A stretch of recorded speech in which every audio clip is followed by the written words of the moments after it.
大家注意睇啦，呢個係粵菜至經典嘅菜式鹹蛋黃叉燒，亦都係我哋廣東人至招牌家常嘅一道菜啦。至關鍵佢係用一個電飯煲就可以整到噶啦，口感就軟糯適中，鹹香適中，特別之送飯送酒嘅。每次我一整呢一道餸屋企啲小朋友同埋老人家都爭住嚟食，食多2碗飯添啊！今日我就將呢一個鹹蛋黃叉燒嘅做法免費分享俾大家。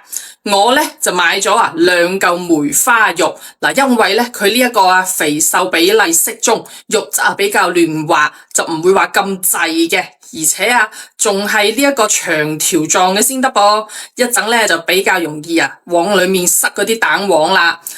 買翻嚟嘅肉我哋只需要加1殼仔鹽同埋1殼麵粉，倒入個清水之後咁樣浸浸佢，洗佢，就冇晒啲豬腥味噶啦，好乾淨啊！控乾水分之後我哋用把鉸剪喺中間呢度咁樣剪落去，剪通佢。好易剪嘅啫，好簡單嘅咋。不過你攞鉸剪嗰陣就注意安全。跟住準備幾個新鮮嘅一個鹹鴨蛋，我哋只需要將啲蛋黃就塞落呢個窿裏面就得噶啦。咁樣打好佢，咁沖佢。塞落啲肉裏面，一定要塞實少少呢一個肉就係大概係5隻鹹蛋黃一條啦，咁樣就好塞噶啦。將呢度封好個位，用牙籤篤住佢固定翻，防止一陣煮嗰陣啲蛋黃走晒出嚟。全部咁樣收好個口之後，我哋就開始醃肉咯噃。放呢一個拍好嘅薑蔥蒜，再放1殼生抽。叉燒好食關鍵就嚟噶啦，要好食就梗係唔少得呢個專業嘅叉燒醬。以前整叉燒就要買一大堆嘢嚟調呢個味道，麻煩不單止主要係你唔清楚個量，好易浪費嘅。呢一個叉燒醬佢係我食過咁多間裏面真係至好味噶啦。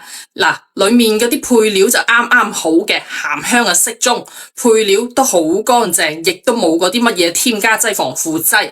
好似我哋整俾屋企人老人家、小朋友食都非常之放心嘅。咁樣攪均勻之後，放落個冰箱度醃翻佢3個鐘以上。我一般都係早上買翻嚟醃，下午煮就啱好噶啦。跟住電飯煲底我哋鋪一層薑片先噃，再俾翻少少食用油，防止黐底，再將呢個醃好嘅鹹蛋黃叉燒肉就放落去。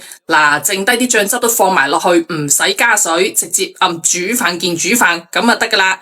各位靚仔靚姐，每日我都喺度分享簡單又好食嘅家常菜，可唔可以俾翻個免費嘅小紅心鼓勵支持下我咧？真係非常之多謝大家。我哋中途嗰陣就要打開個蓋，翻下面，咁樣個叉燒上色就更均勻更靚仔。最後收濕個湯汁，顏色就好靚噶啦。而家成屋都聞到好香嘅叉燒味。等佢攤凍少少，我哋攞出嚟切片就可以開飯噶啦。